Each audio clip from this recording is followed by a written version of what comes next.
My name is Ruth. I believed I knew the shape of a mother's love. It was a solid thing, built brick by brick with sacrifice, lullabies, bandaged knees, and a silent prayer whispered into the late-night quiet. It was the scent of peanut butter sandwiches and the weight of a sleeping child in your arms. My son Michael was my entire world. His father, my Robert, was taken from us far too soon in a blur of screeching tires and rain-slicked asphalt. Quick pause. Before we continue, tell us where in the world are you watching from? If you're enjoying these stories, make sure to hit subscribe, because tomorrow's episode is absolutely mind-blowing, leaving me with a 2-year-old boy whose eyes held the same quiet strength. In the echoing silence of our loss, Michael became my reason for breathing. Every double shift I worked, every bill I agonized over, every dream I quietly shelved away, it was all for him. I built my life around his, a satellite orbiting his sun, and I never, not for a single second, regretted it. I remember the feel of his small hand in mine, the way he'd curl his fingers around my thumb as if anchoring me to the earth. After Robert was gone, the world felt vast and terrifying, but Michael was my lighthouse. I poured every ounce of my love, my energy, my very soul into that boy. I worked as a secretary at a law firm, a job that paid the bills but drained my spirit, watching the clock until I could rush home to him. My social life became PTA meetings and Saturday soccer games on muddy fields, cheering until my voice was hoarse. My dreams of traveling, of maybe taking a few art classes, of just sitting quietly with a book for an afternoon. They all faded into the background, replaced by the vibrant, demanding reality of motherhood, and I loved it. I loved the chaos of his toys scattered across the living room floor, the sound of his laughter ringing through the house, the way his face would light up when I walked into a room. He was my greatest accomplishment, my living, breathing monument to love after loss. The sacrifices started small. A new pair of shoes for him meant my own would have to last another season. A school trip to the Science Museum meant a week of dinners built around pasta and canned soup. But as he grew, so did the needs. College was a mountain I was determined to climb for him. I took out a second mortgage on the small, cozy house Robert and I had bought with so much hope. I didn't flinch. Seeing him walk across that stage, diploma in hand, his smile wide and full of future, was worth every penny of debt, every sleepless night of worry. He studied business, said he wanted to build something of his own, and my heart swelled with pride. My boy, my Michael, was going to conquer the world. After graduation, the financial river I had been flowing towards him didn't dry up, it just changed its course. There was the first apartment he couldn't quite afford on his entry-level salary. Just for a few months, Mom, until I get on my feet. He'd say, his voice so much like his father's it sometimes made my heart ache. I'd write the check, smiling, telling him it was no trouble. Then came the car repairs, the unexpected medical bills, the startup capital for a business venture that promised to be the next big thing. The promises of repayment were always there, hovering in the air between us, but they were like smoke visible for a moment, then gone. I never pressed. He was my son. What was mine was his. This was the unspoken contract I had signed the day he was born. My sisters, Grace and Clara, saw the pattern long before I allowed myself to. Grace, soft-spoken and gentle, would gently probe over cups of chamomile tea at her tidy kitchen table. Ruthie, you work so hard. Are you sure Michael understands how much you give? You need to think about your own future, sweetheart, your retirement. I would wave her off, my voice full of maternal certainty. He's finding his way, Grace. It's a tough world out there. I'm just giving him the leg up his father would have wanted him to have. I truly believed that. I believed I was fulfilling a promise to Robert, to our lost future. Clara, of course, had no such delicacy. She'd storm into my house, a whirlwind of blunt truth and fierce protection, and point a finger at me. "You're being played, Ruth. That boy is 30 years old. When does it end? When you're working this job at 80 because he's decided he needs a yacht. He's a grown man, for heaven's sake. You need to cut the cord before he strangles you with it." Her words would sting, and I'd get defensive, my voice rising in Michael's defense. "He's not like that, Clara. You don't understand him. He's ambitious. He's just had some bad luck. He'll pay me back when he can." Clara would just shake her head, her eyes full of a pity that infuriated me more than her anger. "It's not about the money, Ruth. It's about respect, and he has none for you." I refused to believe her. I saw the man I had raised, the sweet boy who used to bring me dandelion bouquets and draw me pictures of our family, the three of us holding hands under a smiling Sunday. I wouldn't, see him as a user, a manipulator. The foundation of my love was too strong, too deeply poured. It was the bedrock of my entire adult life. It was to question everything I was, everything I had built. So I kept writing the checks. I kept answering the phone when he called with that specific tone of stressed-out need. I kept believing that my love and my financial support were the pillars holding up his world. I had no idea that I wasn't holding up his world. I was funding a separate one entirely, a world built on a secret so dark and profound that when I finally discovered it, it wouldn't just break my heart.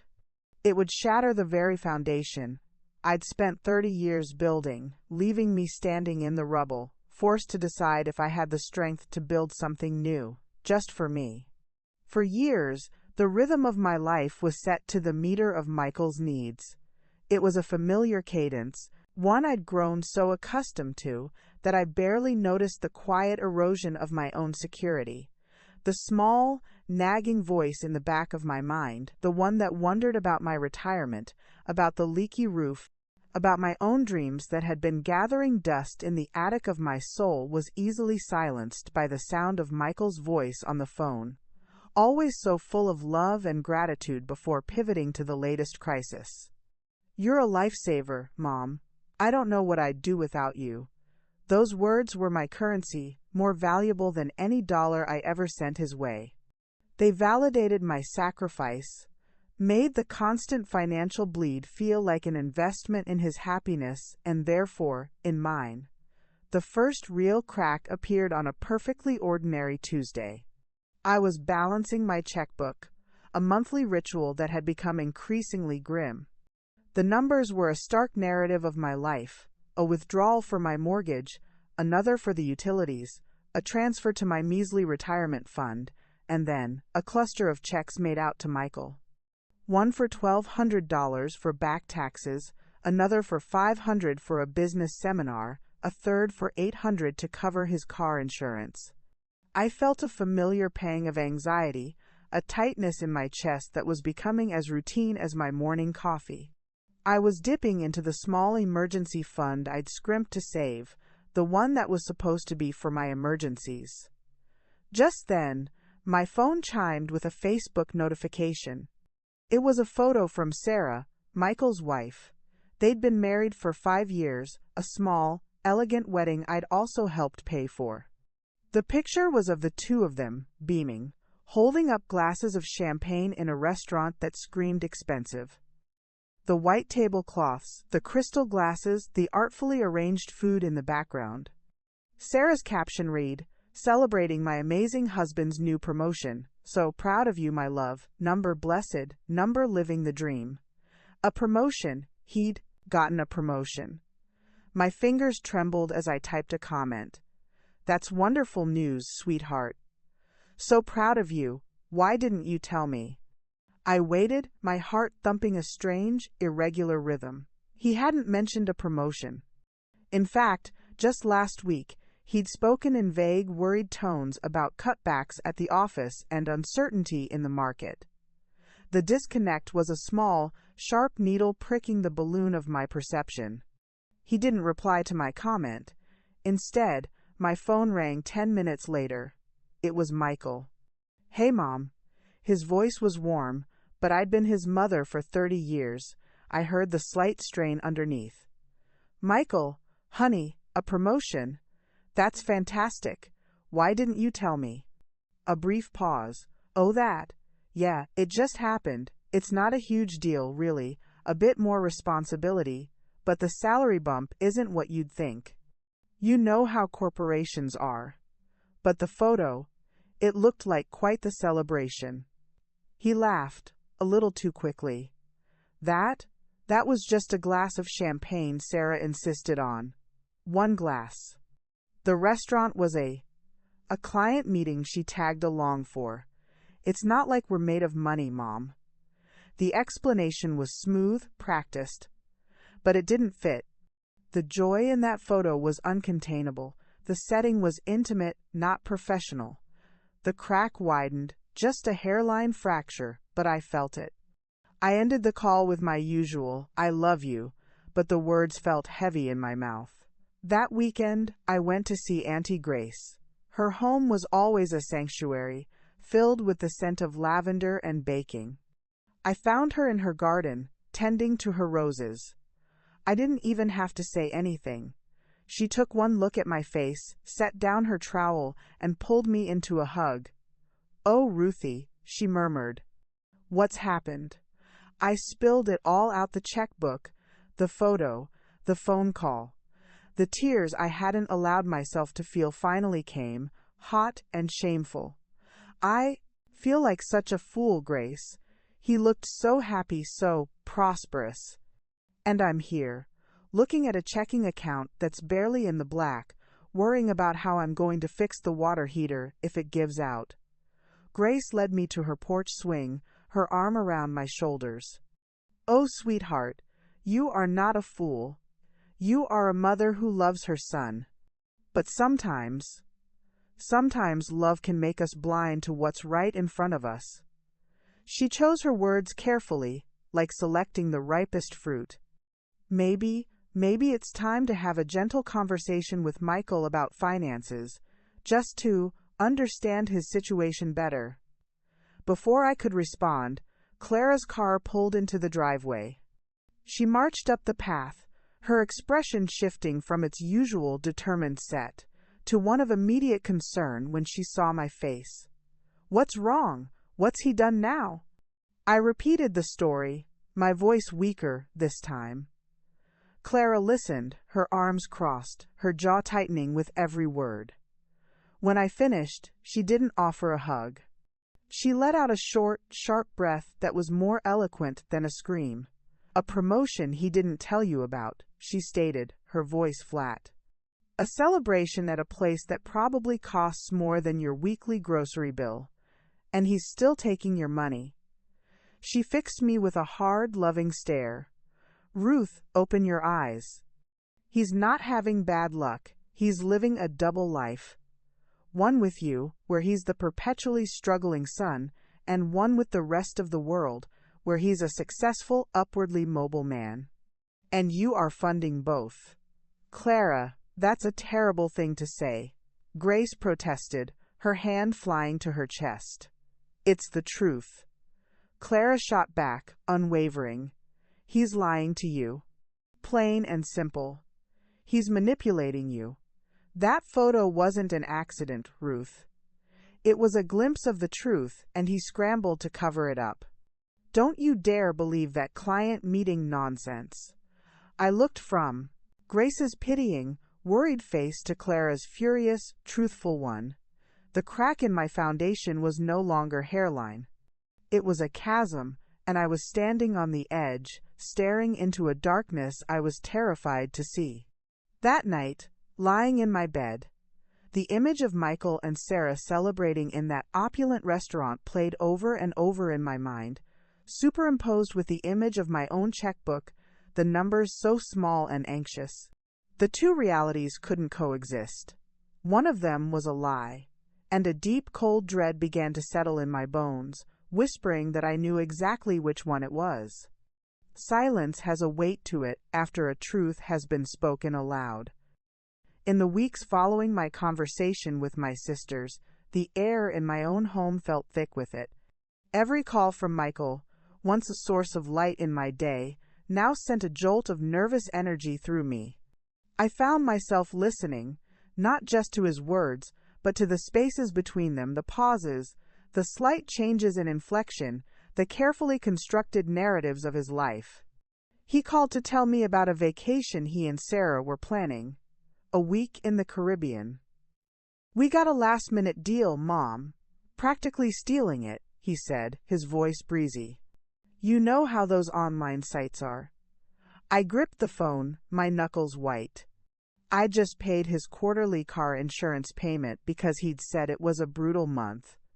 My mind flashed to the water heater, its pilot light flickering ominously. A $700 replacement I was dreading. "The Caribbean," I said, my voice strangely calm. "That sounds lovely, Michael.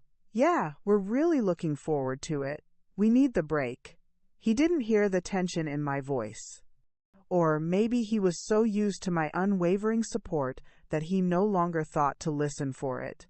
The whispers started soon after. Not loud, confrontational things, but subtle, rustling hints that found their way to me. I was at the grocery store, bumping into Mrs. Peterson, from my old church. "Oh, Ruth, I saw your Michael and his lovely wife at that new steakhouse downtown, the Oak Room. My, it's pricey. He must be doing very well for himself." She smiled, genuinely pleased for him. I forced a smile back, my stomach churning. The Oak Room. I'd seen the reviews. A meal for two cost more than my monthly electricity bill.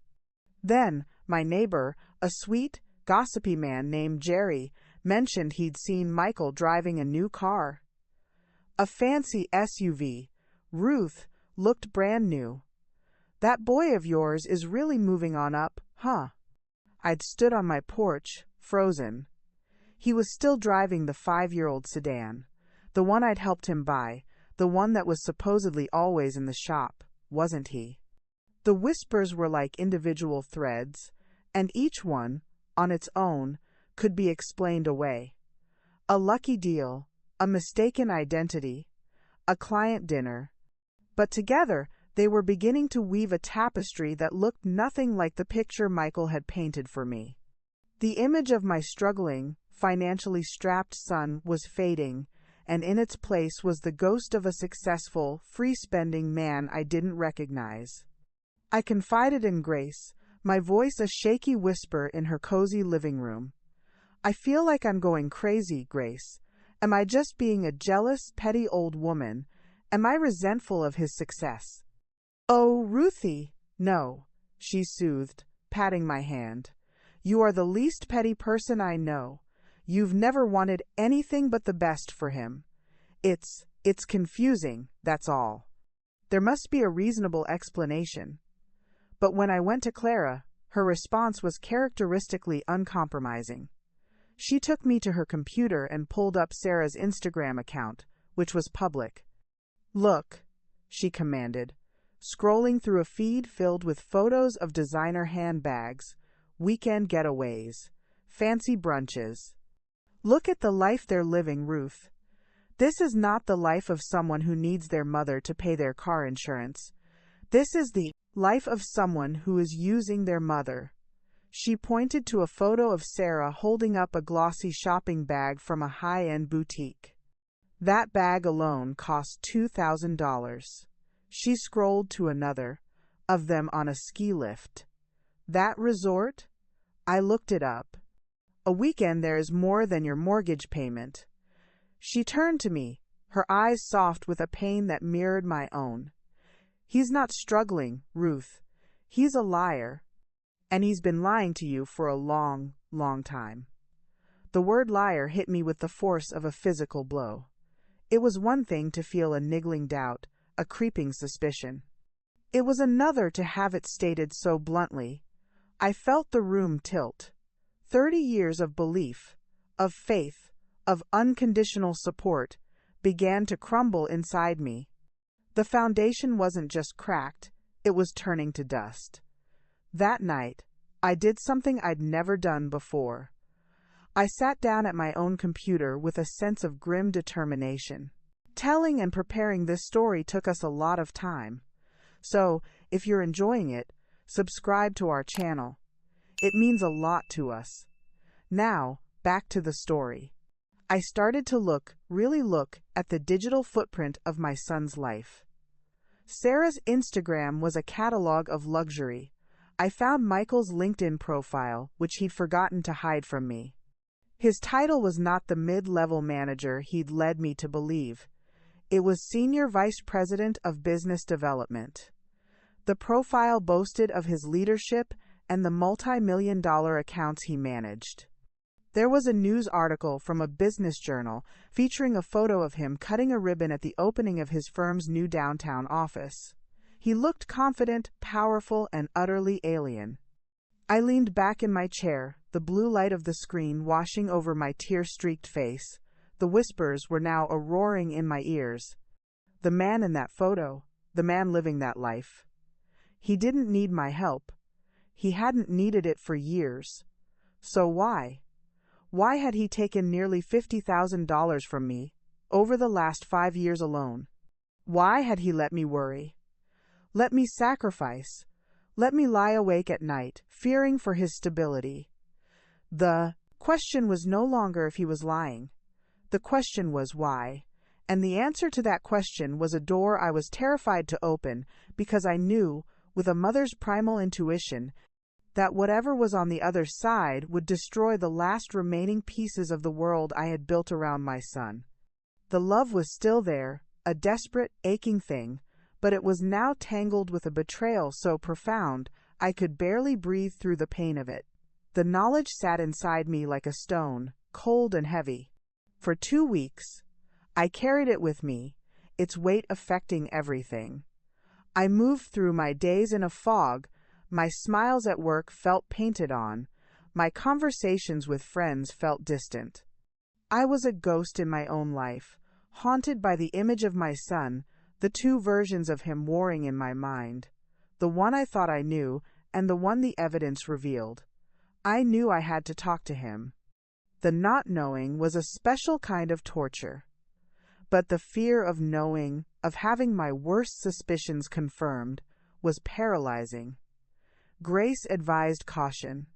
Pray on it, Ruthie. Wait for the right moment. Approach him with love, not accusation. Clara, of course, had different advice. Confront him. Now. Look him in the eye and demand the truth. Stop letting him play you for a fool. In the end, it was a mundane trigger that pushed me over the edge. He called me on a Thursday evening. I could hear the television in the background, the clink of ice in a glass. His voice was relaxed, easy. Hey, Mom, how's it going? I'm okay, Michael. How are you? I forced my voice to be light. Good, good. Listen, I hate to ask, but is there any way you could spot me $1,500?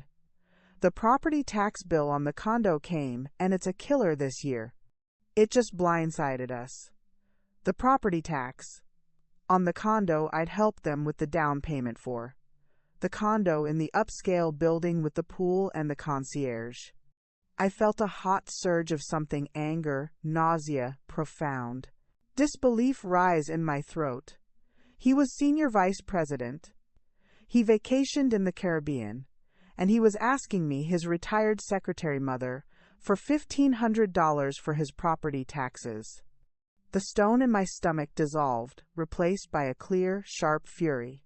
It wasn't a raging inferno, it was a cold, focused flame.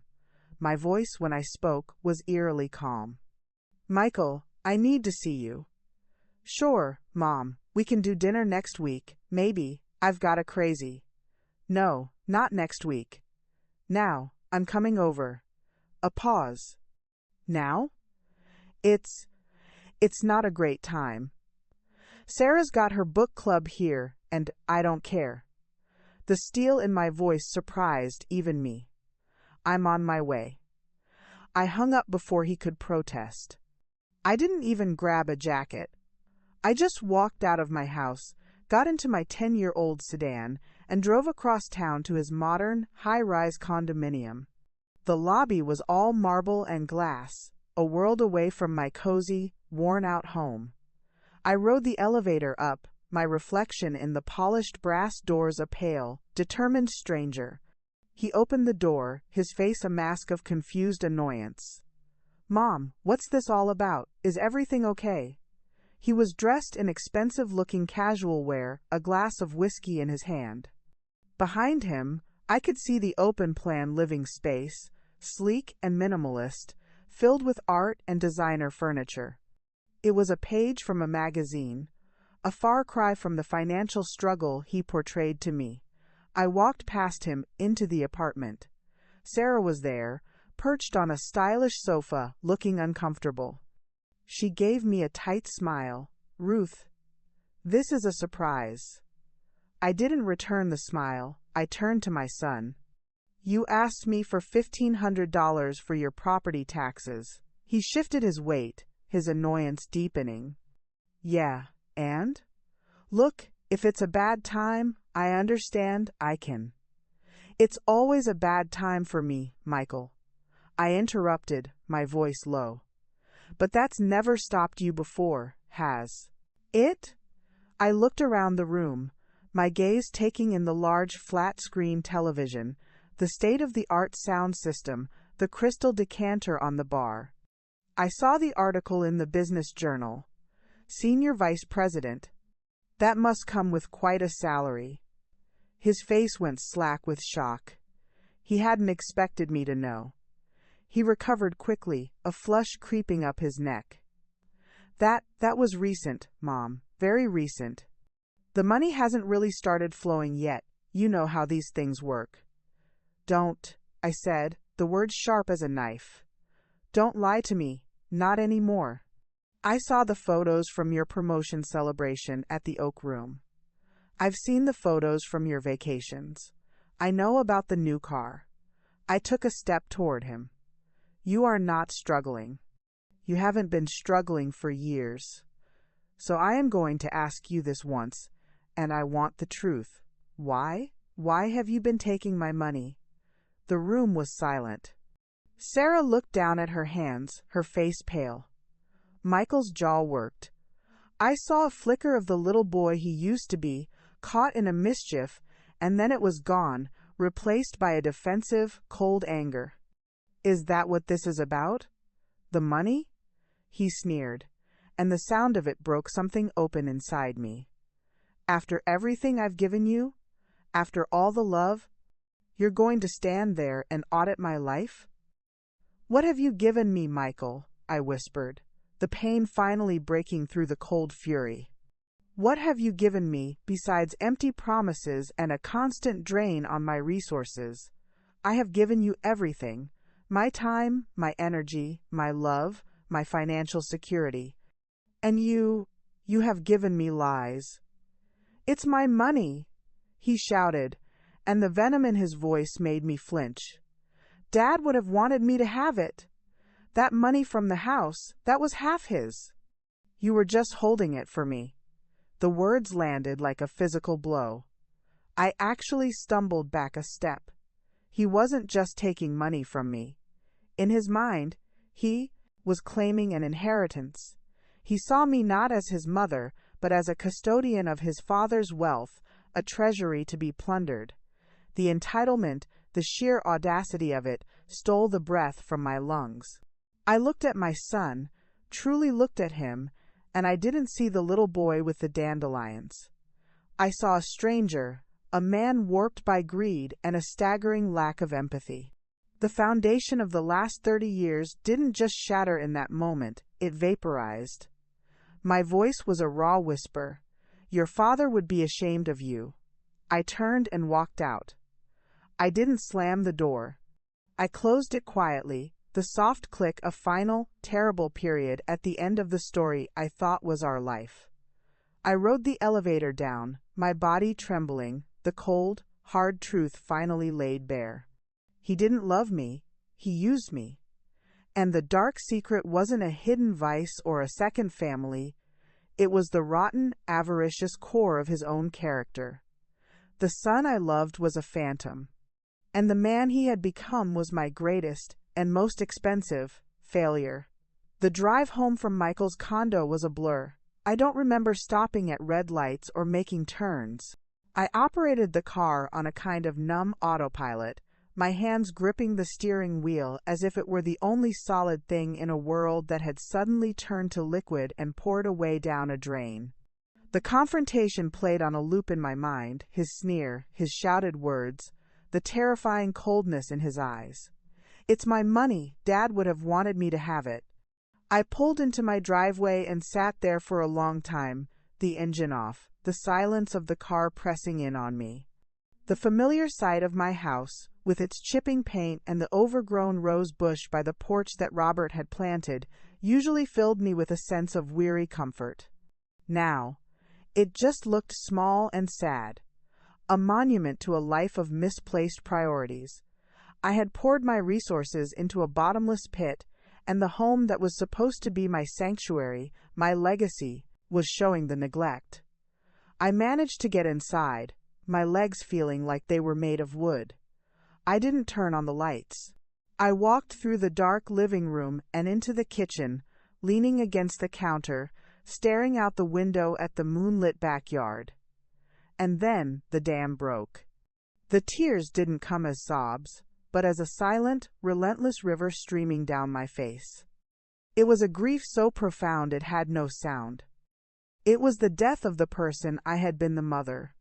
That identity, which had been my shield and my purpose for 3 decades, was gone, ripped away, leaving behind a raw, exposed nerve of a woman I didn't know. The phone rang. I saw Grace's name flash on the screen. I let it go to voicemail.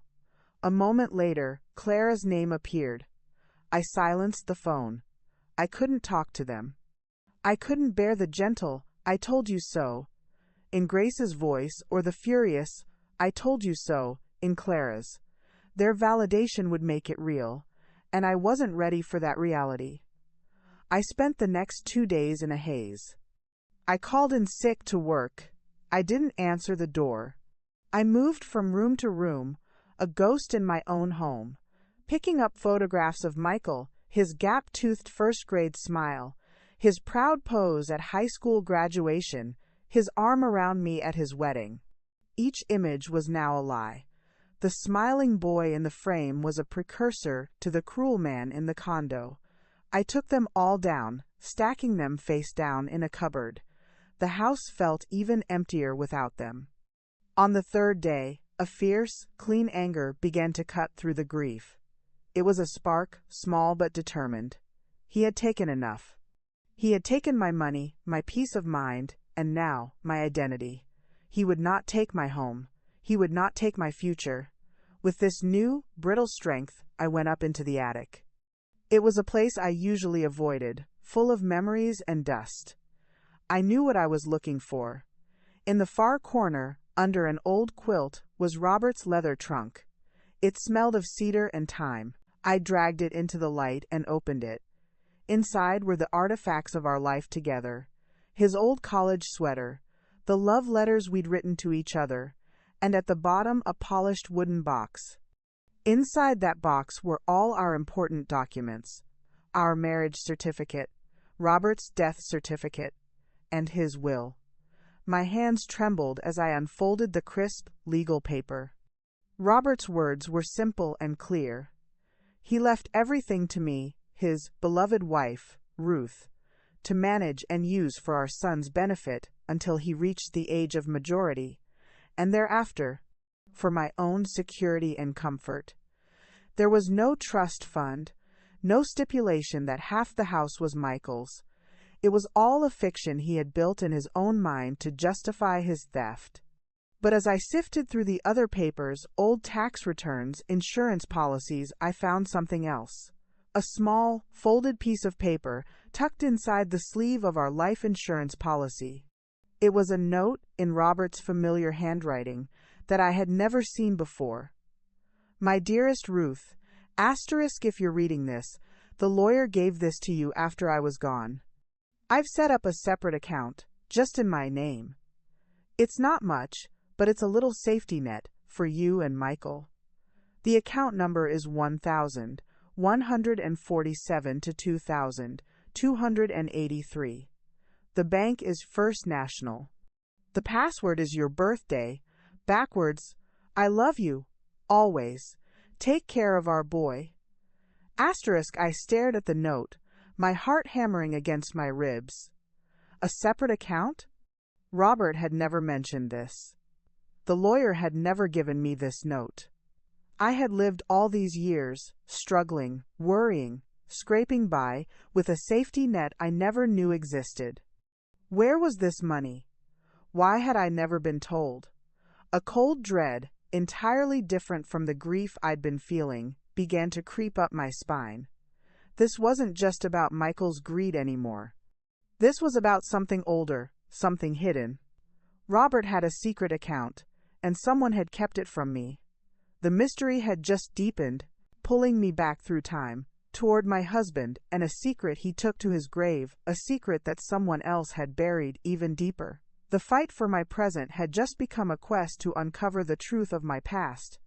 The note felt like a live wire in my hand, humming with an energy that was part hope, part terror.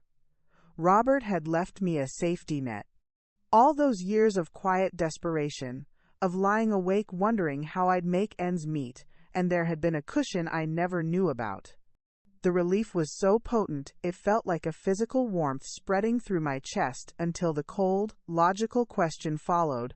Why had I never been told? I called Grace. I couldn't hold it in any longer. My voice was a ragged whisper as I read her the note over the phone. There was a long silence on the other end. "Oh, Ruth," she finally breathed, her voice full of awe and confusion. "All this time. But why? Why wouldn't the lawyer have given that to you?" "I don't know," I said, the anger beginning to simmer beneath the shock. "But I'm going to find out." Clara's reaction, when I called her next, was instantaneous and furious. "I knew it. I knew that slimy weasel Higgins was no good. I never trusted him." He had shifty eyes at Robert's funeral. Mr. Higgins had been Robert's friend and the lawyer who handled his estate. He'd been kind, solicitous. He'd patted my hand and told me everything was taken care of. The betrayal felt like a fresh wound. The next morning, I dressed with a purpose I hadn't felt in years. I drove to the First National Bank, my heart thudding against my ribs. The bank was all polished brass and hushed tones, a world away from my credit union. I approached a teller, my voice barely steady. "I'd like to access a safety deposit box, please. Number 1147 to 2283. The young woman typed into her computer, her brow furrowed. "I'm sorry, ma'am. That box was closed." The floor seemed to drop away beneath me. "Closed? When? By whom?" She typed again. "It was closed 15 years ago. By the secondary key holder." "Secondary key holder? Who was that?" "I'm sorry. That information is confidential. You would have been the primary. The secondary would have been appointed by the account holder, your husband." I stood there, dumbfounded. Robert had appointed a secondary key holder, someone he trusted enough to have access to this secret fund, someone who had closed it, emptying it, just a few years after his death. The pieces were starting to click into a horrifying picture. Michael would have been 17. A minor. It couldn't have been him, but someone had acted on his behalf. Someone had stolen my safety net before I even knew it existed. I went to see Mr. Higgins. His law office was still in the same building, but it was smaller, shabbier than I remembered. He was older, his hair completely white, but his eyes were the same. They darted away from mine the moment I walked in and mentioned Robert's name and the account. "Ruth." "What a surprise," he said, his smile strained. How can I help you?" I didn't sit down. I placed the note on his desk. "Robert left this for me. You were supposed to give it to me." "You didn't." He paled, his hands fluttering nervously over his desk blotter. "Ruth, I have no memory of that note. There was so much paperwork, such a difficult time." The safety deposit box at First National. I pressed my voice cold. Box 1000, 147 to 2000, 283. It was closed 15 years ago. By the secondary key holder. Who was it? He swallowed hard. Client confidentiality. "I am your client," I said, my voice rising. "Robert was your client and your friend." "Who did he appoint?" He was crumbling under the weight of his own guilt. He looked old and terrified. It was me. Robert appointed me. He said it was a precaution. In case anything happened to you, I was to use it for Michael's education." "And you closed it? You took the money?" No, Ruth, I would never," he pleaded. I transferred it, as per the instructions." "What instructions?" I was leaning over his desk now, my fists clenched. "When Michael turned 18, he whispered, unable to meet my gaze. "The instructions were to transfer the contents of the box to a trust fund for him. Robert wanted to make sure his son had a start in life. He didn't want it tied up. He wanted Michael to have it when he became a man." The room spun. Robert, my Robert, he had hidden this from me. He had trusted his friend and his adult son more than he had trusted me, the wife who had built a life with him. He had seen me as a risk, someone who might not provide for his son. The pain of that was more acute than any anger I felt towards Michael. This betrayal was decades old, a seed planted in my marriage that had now grown into a poisonous, towering tree. "How much?" I asked, my voice a hollow echo. Higgins looked down at his hands. It was $75,000. $75,000. A fortune, a life-changing sum. It would have paid off my mortgage. It would have given me security, peace of mind. It would have meant I didn't have to work double shifts, that I could have breathed easy for the first time since Robert died. And Michael? Michael had gotten it all. At 18. And he had never said a word. Not when I took out the second mortgage for his college. Not when I struggled to pay my bills. He had sat on a nest egg of $75,000, a secret inheritance from his father, while he continued to milk me for every penny I had. I walked out of Higgins's office without another word. I didn't cry. The tears were frozen somewhere deep inside me, locked in a block of ice that was my heart. I drove to the park, to the spot where Robert and I had had our first picnic. I sat on a bench and watched the ducks on the pond, and I let the full, devastating truth wash over me.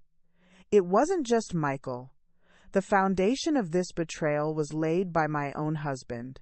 He had created this monster by treating me like a subordinate, a custodian, not a partner.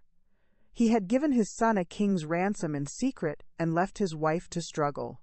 And Michael, having tasted that secret, unearned wealth, had simply continued the pattern. He saw me not as his mother, but as a source of funds to be tapped, just as his father had ultimately seen me as a manager of an estate, not its full beneficiary. The love I had for Robert, a love that had sustained me for 20 years of widowhood, suddenly felt like a lie. The foundation of my entire adult life was not just cracked or shattered. It had never been solid to begin with. I had built my house on a hidden fault line, and now, 30 years later, the earthquake had finally come, and I was the only one left standing in the rubble. Knowing the truth is one thing. Knowing what to do with it is another. The revelation about Robert's secret account and Michael's hidden inheritance sat in my gut like a stone, cold and immovable. For days, I moved through my life, in a state of suspended animation. I went to work, I answered emails, I even managed to eat, but it was all a performance. Inside, I was a cavern of grief and rage, echoing with the sounds of collapsing memories. I couldn't confront Michael. Not yet. The wound was too fresh, too deep. To look at him would be to see not only my greedy son but also the ghost of my husband's profound mistrust. Instead, I started to dig. If Michael had been capable of this one massive deception, what else was there? Clara became my partner in this grim archaeology. Where Grace urged caution and prayer, Clara armed herself with a notebook and a fierce determination to uncover every last lie. "We need a paper trail, Ruth," she declared, setting up her laptop at my kitchen table. "Bank statements, credit, reports, everything. We need to see the full picture." It was a painful, humiliating process. Printing out years of my bank statements was like reading the diary of my own financial abuse. Transfer to Michael. Check to Michael. Withdrawal for Michael. The pattern was relentless. But now, with Clara's sharp eye, we started cross-referencing. Clara helped me pull Michael's credit report. It was clean, stellar even. He had high-limit credit cards, a healthy credit score. There were no signs of the desperate financial straits he'd always described. Then, using the information from his LinkedIn profile and some clever online searching, Clara managed to find a ballpark figure for his salary. It was more than triple what he had ever led me to believe. "Look at this," Clara said, pointing to a record of a $5,000 check I'd written to him for investment purposes 3 years ago. "Now, look at this." She pulled up the county property records. "He and Sarah bought that condo 2 months after you gave him this check. His investment was his down payment." Piece by piece, the web of deceit became clearer, more intricate, more sickening. The business seminars were vacations. The back taxes were payments on a luxury car. The emergency medical bills were purchases for a lavish lifestyle he kept carefully hidden from me. He had created a parallel universe for his mother, a universe of struggle and need, while he lived in a reality of comfort and excess, funded in part by my ignorance and my dwindling bank account. The most chilling discovery came when Clara, digging through old social media posts of Sarah's, found a photo from nearly 10 years ago. It was a grainy picture of a much younger Michael, standing on a dock in front of a beautiful speedboat, a bottle of champagne in his hand. The caption, tagged from a friend, read, "Celebrating M's new baby, the good life." The date of the photo was just 2 months after his 18th birthday. Around the time the $75,000 would have been transferred to him. He hadn't used the money for education. He hadn't invested it. He had bought a boat he had never ever mentioned to me. He had squandered his father's secret legacy on a toy, while allowing me to believe every penny of his college education was on my shoulders. I remember sitting back in my chair, the air leaving my lungs in a long, slow sigh. It wasn't just the money, it was the sheer, calculated cruelty of it. The double life wasn't a recent development, it had been going on for over a decade. He had looked me in the eye every single day for 10 years and lied. He had listened to me worry about retirement, about my health, about the future, and he had said nothing, all while sitting on a secret fortune he'd blown on a boat. Grace came over that evening and found Clara and I sitting in the dim kitchen, the printed evidence spread out before us like a prosecutor's case. Grace took one look at our faces and the papers, and her hand flew to her mouth. "Oh, my dears," she whispered. She didn't need it explained. The truth was written in the grim set of Clara's jaw and the hollow look in my eyes. She made tea, her movements slow and deliberate, a quiet ritual in the face of the storm. She set a cup in front of me and laid her hand over mine. "What will you do, Ruthie?" I looked from her worried face to Clara's determined one, then down at the photo of my son and his boat. The last vestiges of the motherly love I had clung to the hope that he was just misguided, that there was some explanation finally evaporated. What was left was a clear, cold certainty. "I'm going to get it back," I said, my voice surprisingly steady. "Not the money, not all of it, anyway. That's probably gone. I'm going to get my life back. My dignity, my security." I looked at Clara. "I want to see every single transaction. I want to know every lie. I want to know the full cost of the last 30 years. It was no longer about understanding my son. It was about understanding the depth of the betrayal so I could properly excise it from my life. This was no longer a family drama. It was a forensic audit of a relationship, and I was preparing for the final reckoning. The web of deceit was fully exposed, and I was no longer a fly trapped in its strands. I was the spider, ready to tear it down, thread by painful thread. A strange transformation came over me in the days that followed. The hot, ragged grief and the sputtering fury solidified into something else. A resolute, icy calm. It was as if the storm inside me had finally frozen over, leaving a landscape that was barren, but clear and navigable. I knew what I had to do. There was no more confusion, no more heart-wrenching doubt. The evidence was irrefutable. The son I had raised was a fiction, and the man he was had been a parasite on my life for decades. I made an appointment with a lawyer, not a friend of the family, not someone who knew Robert. I found a woman, Miss Evans, who specialized in financial fraud and elder abuse. Her office was sleek and modern, and she herself was a sharp, no-nonsense woman in her 50s with intelligent eyes that missed nothing. I laid it all out for her, the 30 years of support, the secret inheritance, the double life, the forged narratives of struggle.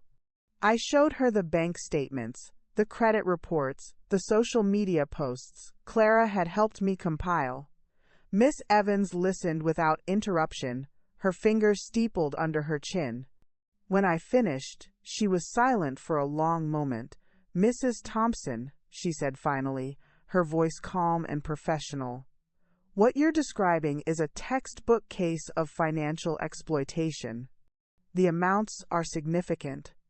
The deception is profound. You have a very strong case for civil litigation to recover the funds he extracted from you under false pretenses." The word litigation should have felt shocking. Suing my own son, but in my state of icy calm, it felt like the next logical, necessary step. It wasn't about vengeance. It was about justice.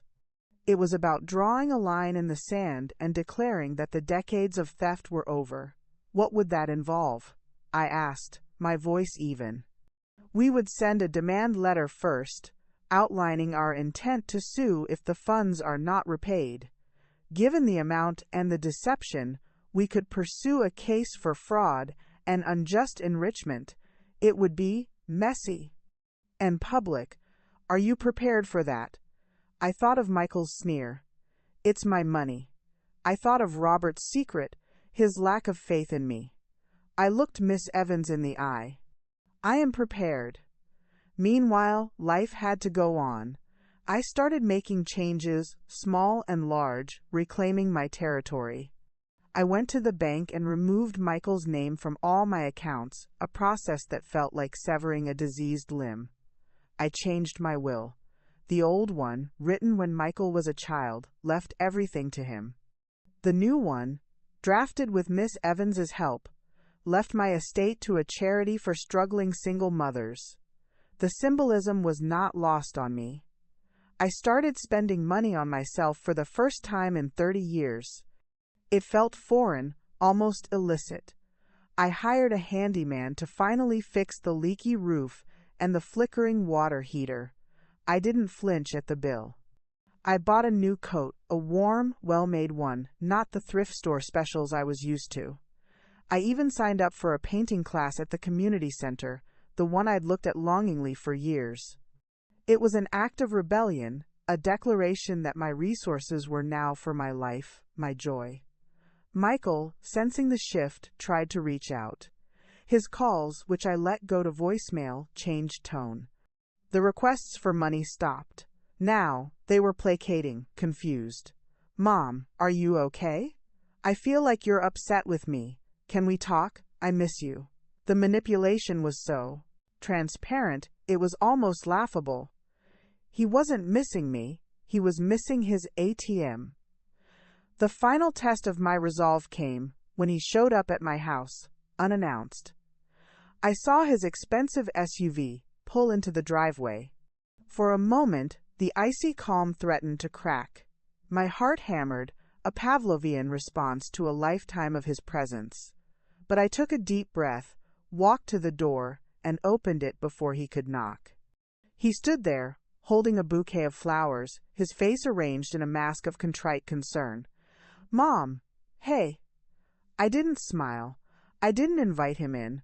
I just stood there, waiting. "I brought you these," he said, holding out the flowers. I didn't take them. "What do you want, Michael?" He flinched at my tone. "I want to talk, to fix this. Whatever I did, I'm sorry." "What did you do?" I asked, my voice dangerously quiet. He shifted uncomfortably. "I don't know. You've been so distant. If it's about the money, I told you, I'll pay you back when I can." And there it was, the same old lie, trotted out like a tired old horse. He still thought he could play me. He still saw me as the soft-hearted, gullible mother. I looked at him, my son, standing on my porch with his $75,000 boat flowers, and I felt nothing but a vast, empty pity. "The demand letter from my lawyer will be arriving next week," I said, my voice devoid of all emotion. "Do not contact me again unless it is through her." His face went from confused to stunned, then hardened into the same cold mask I'd seen in his condo. The mask slipped, and the real Michael was there, furious and entitled. "You're suing me? Your own son? You're unbelievable. After everything I've done for you." I almost laughed. "What have you ever done for me, Michael? Besides take." I looked at him, really looked at him, for what I knew would be the last time. "Goodbye, Michael." I closed the door. I didn't slam it. I closed it with a firm, final click. I heard him stand there for a moment, then the sound of his car door slamming, the engine roaring to life, and the squeal of tires as he sped away. I leaned against the door, my legs weak, but my spirit was steady. The icy calm held. I had faced him down. I had drawn the line. The war was officially declared. And for the first time, I felt like I was the one holding all the weapons. The silence after Michael's departure was more profound than any I had ever known. It wasn't an empty silence. It was a charged one, full of the echoes of the door closing and the unspoken words that now hung between us like a wall of ice. The battle lines were drawn. My side was quiet, strategic, armed with paper and law. I had no idea what his would be. The demand letter from Miss Evans went out. It was a cold, precise document outlining the total sum of money I had given Michael over the past 10 years, a figure that, when tallied, made me physically ill, plus the $75,000 from his father's secret account, which we argued was rightfully mine as Robert's spouse and the intended beneficiary of his entire estate. We gave him 30 days to respond, or a lawsuit would be filed. I told Grace and Clara about the letter. Grace cried quiet tears, her heart breaking not just for me, but for the very idea of a family torn apart like this. "Oh, Ruthie, is there no other way? No path to reconciliation?" "The path was closed a long time ago, Grace," I said gently, taking her hand. "He closed it with every lie, every stolen dollar. Reconciliation requires two people who want to make amends. He just wants to maintain his lifestyle." Clara, of course, was triumphant. "It's about time. Let that weasel sweat. He thought he could steal from you forever, and you'd just take it. Now he'll see you're not the pushover he thought you were." She practically moved in with me during those weeks, a one-woman support and strategy team, fielding phone calls and making sure I ate. Michael's response was not what I expected. He didn't call me, screaming. He didn't show up at my door. His response was silence.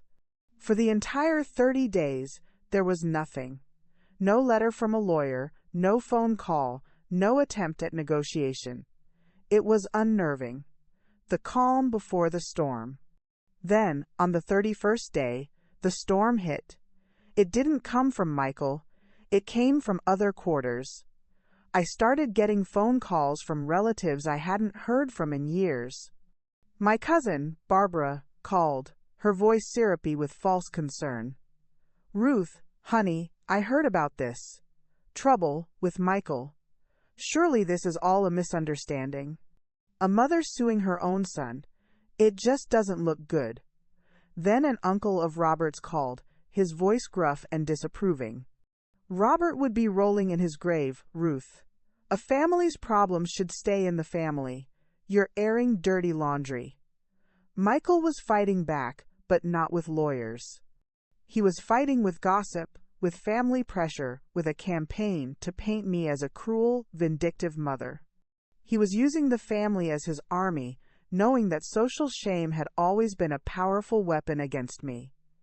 He was trying to make me back down by making me feel like a monster. It almost worked. The calls shook me. Had I gone too far? Was I being the cruel hag they implied?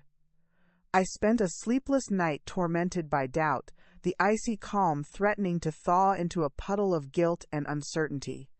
The next morning, Clara found me at the kitchen table, pale and exhausted.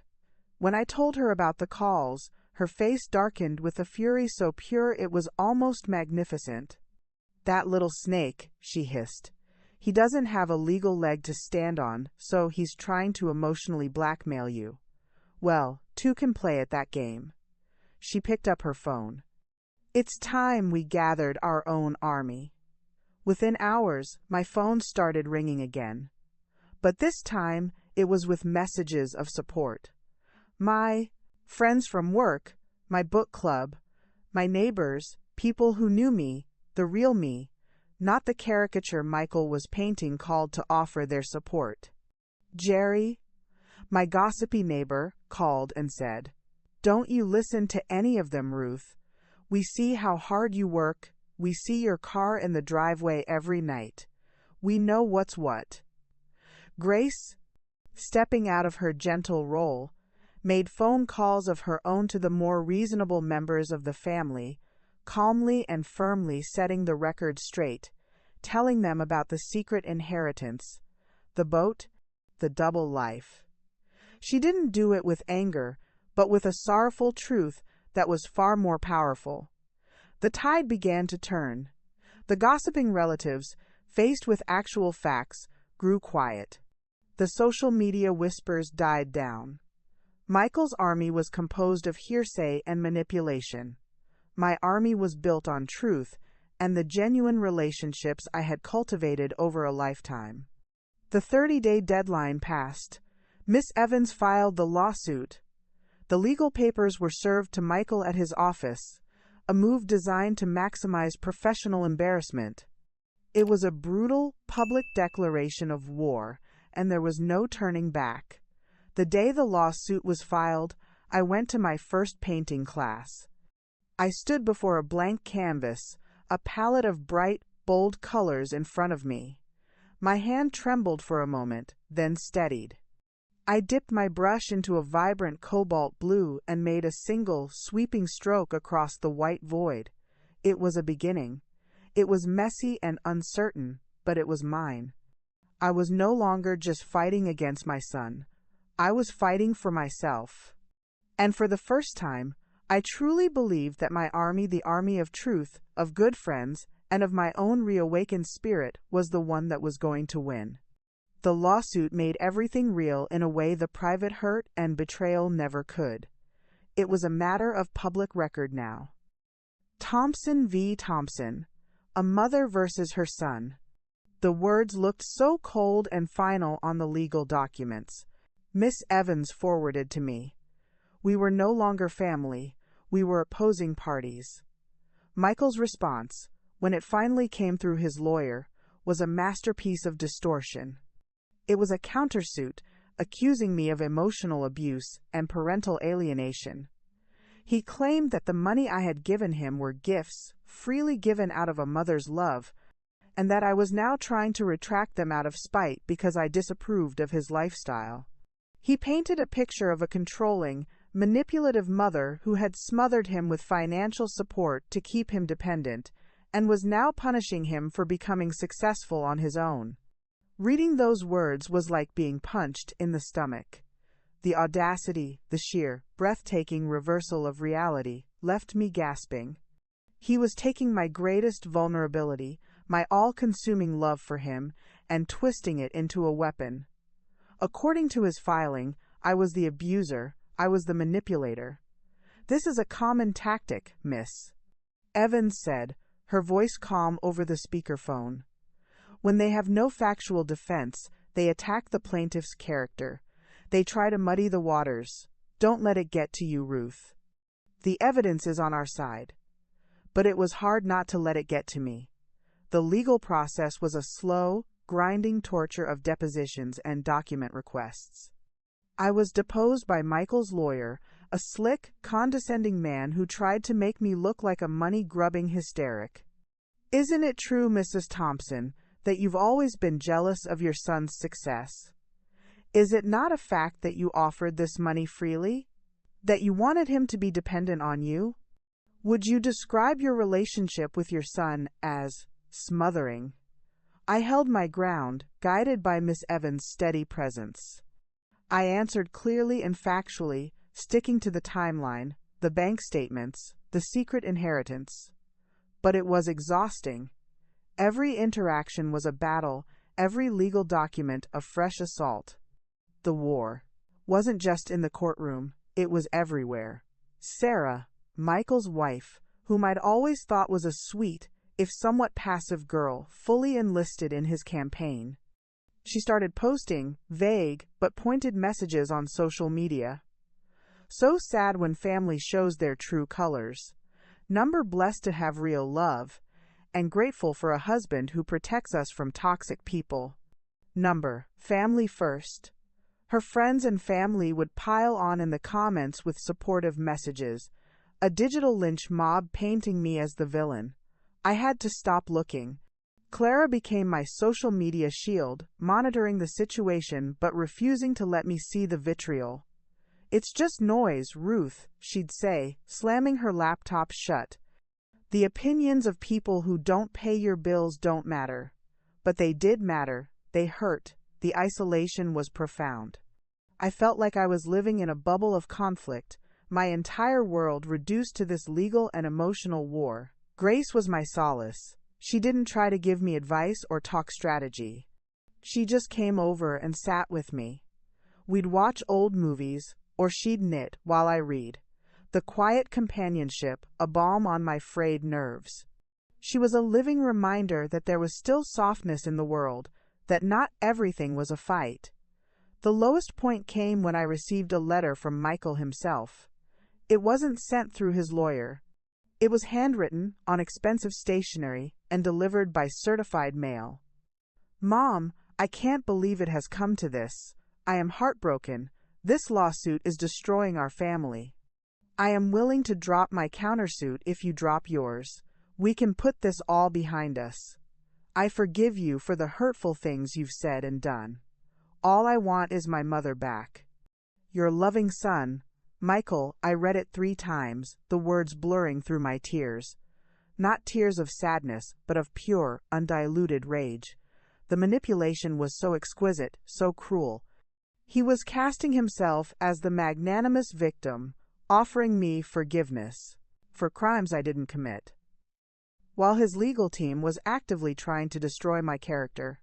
He was offering me a return to the old dynamic where he was the beloved son and I was the doting, funding mother if only I would stop demanding to be treated with respect. I took the letter, walked into the kitchen, and held it over the sink. I flicked on the lighter I used for the gas stove, a relic I kept for power outages, and touched the flame to the corner of the expensive paper. I watched as his words curled and blackened, turning to ash and floating down into the stainless steel basin. The loving son was consumed by fire, leaving only a residue of grief and resolution. I called Miss Evans. "The answer is no," I said, my voice clear and strong, all trace of the earlier tears gone. "We do not drop the lawsuit. We see this through to the end." The war of words had been brutal. His lies had been designed to break me, to make me question my own sanity and my right to fight back. But as I watched the last ember of his letter die in the sink, I realized something. His words had no power over me anymore. They were just noise. I had the truth, I had the evidence. And I had a strength I never knew I possessed. The battlefield was set, and I was ready for the final, decisive engagement. This was no longer about winning a lawsuit, it was about winning back my soul.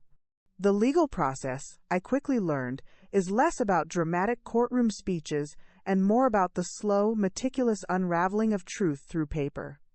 The discovery phase began, a mandated period where both sides had to share evidence.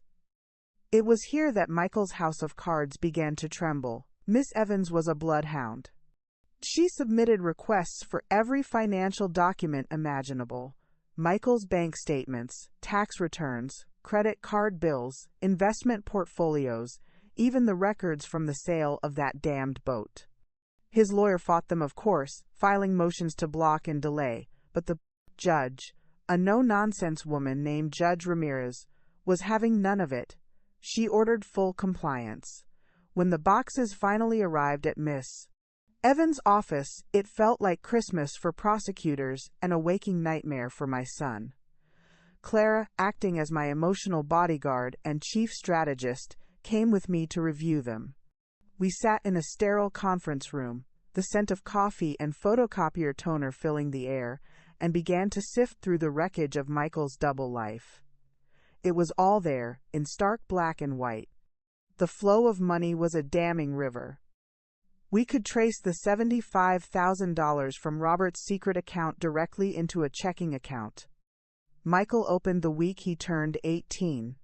From there, large chunks vanished: a $20,000 withdrawal for the boat down payment, another $15,000 for a summer touring Europe with friends, a $10,000 splurge on high-end audio equipment.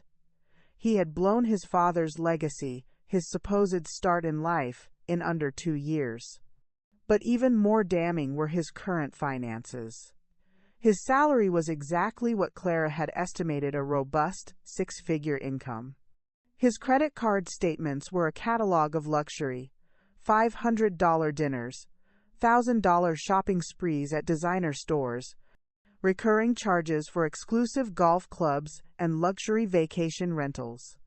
And all the while, the emails and text messages we were also entitled to see painted a picture of a man constantly pleading poverty to his mother. "Look at this," Clara said, her voice a low growl. She pushed a credit card statement toward me. It showed a $1,200 charge at the Diamond Vault from just 2 months ago, the same month he'd asked me for $1,500 for his brutal property taxes. Sarah's Instagram from that week had a close-up photo of her hand resting on a steering wheel, a dazzling new diamond band on her finger. The caption, "My love is spoiling me. Number blessed." The juxtaposition was so blatant, so cruel, it was almost cartoonish. I didn't cry, I just felt a profound, weary disgust. This wasn't the complex tragedy I had feared, it was a simple, ugly story of greed. The most shocking revelation, however, came from an unexpected source. Buried in a file of old emails was a chain between Michael and Mr. Higgins, the lawyer. It was from about 5 years ago. Michael was pressuring Higgins for a copy of his father's will, specifically asking if there were any other assets not mentioned in the main document. Higgins, clearly uncomfortable, replied that everything had been disclosed. Michael's response was chilling. "My mother is getting forgetful. I need to be sure I understand the full estate for her own protection. He had been laying the groundwork even then. He was already constructing the narrative of me as incompetent, setting the stage to challenge my control over what was left. He wasn't just stealing from me in the present. He was planning to steal my future, my home, right out from under me. I left the law office that day feeling strangely clean. The poison was all out in the open now, catalogued and notarized. There were no more secrets. The monster was fully visible, and he was, in his own way, pathetic. That night, I had a dream about Robert. We were in our old kitchen, and he was trying to tell me something, but his voice was muffled, like he was speaking through water. I woke up with a start, the first rays of dawn filtering through my window. The grief for my husband felt fresh again, but it was different. I wasn't just grieving the man I lost. I was grieving the man I thought he was. The man who had, in his own way, set this tragedy in motion with his secret and his lack of faith. The unraveling wasn't just of Michael's deceit, it was of the entire myth of my family. And from the tangled threads of that myth, I was beginning to weave a new, sturdier truth, one that belonged only to me. A week after the financial discovery was completed, Miss Evans called me. "We've received a settlement offer from Michael's counsel," she said, her tone neutral. "They want to talk." A part of me, the tired, battle-weary part, felt a flicker of hope. Maybe this was it. Maybe seeing his life laid bare in legal documents had finally shamed him into reason. Maybe he was ready to end this. We met in Miss Evans' conference room again. On the other side of the table sat Michael's slick lawyer and, to my surprise, Michael himself. He looked older, strained. The easy confidence was gone, replaced by a pinched, anxious energy. He wouldn't meet my eyes. His lawyer did the talking. "My client is eager to put this unfortunate matter behind the family. He is prepared to offer a one-time payment of $50,000 to resolve all claims. This is a significant gesture of goodwill." I stared at him, then at Michael. $50,000. It was a fraction of what he had taken from me just in the last decade, let alone the stolen inheritance. It was an insult. It was a slap in the face disguised as a peace offering. It was him saying, "Here's a little something to shut you up and go away, Miss." Evans, ever professional, didn't flinch. "That is not an offer we can entertain.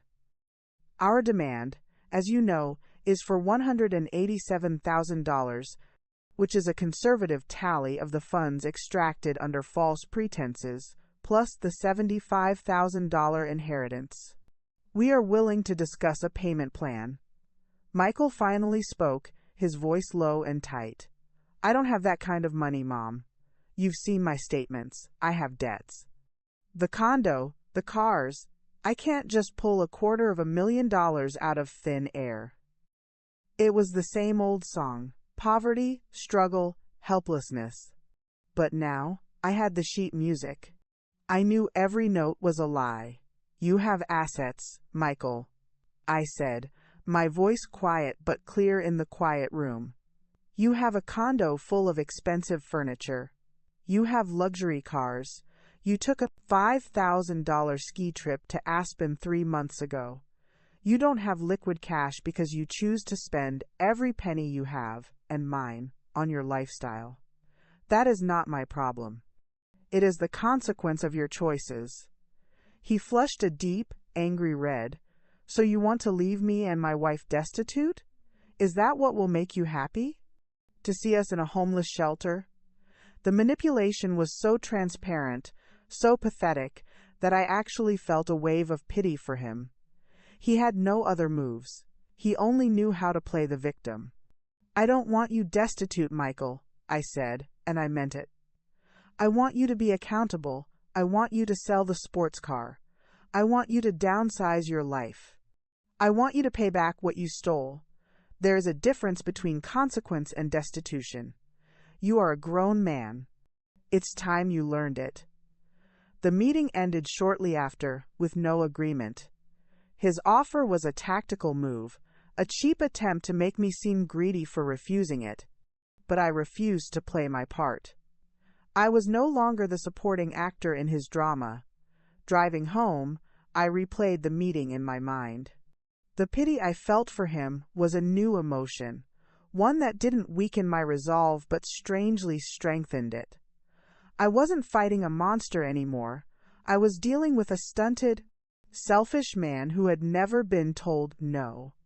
And I was the one who had to teach him that most basic of lessons, even if it meant taking him to court and having a judge force him to learn it. When I got home, Clara was waiting for me.